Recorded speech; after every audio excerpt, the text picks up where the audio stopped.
Puno na gid bitaw siya te. Pulip. Ha? Okay, go. Nag-relax lang.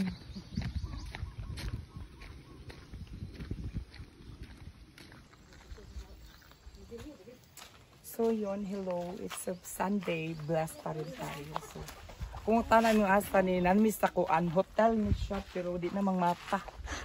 Kaya nagpahulay na gid sila ba. So kung kata dili kita paingon tanan man. So murang kung napatas kalibutan magpakita tag maayo kung matay kung nirisihon jud ka.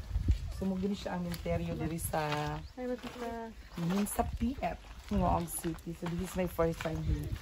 Itour ka mo sa sa hotel nga di na mambangon.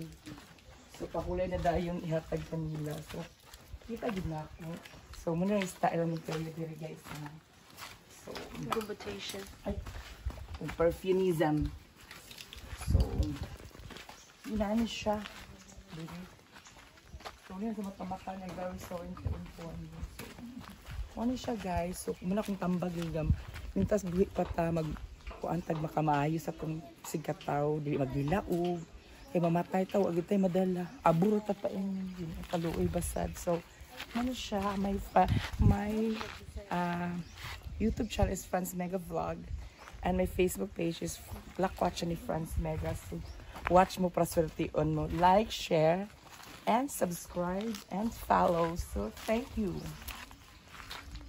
So we have this man gitawag nga Bisaya nga manok. So lami ang Bisaya gyud. Di ka siya unuron pero mas healthy siya ikumpara sa kanang manok atong ginapalit sa kuan. Of course natay veganism. Mani. Of course lami kining saging. Tapos na siya bagoong or ginamos something na ido-udo. Lami kay siya. Of course life good na to kay rice is life good. Of course. Siya.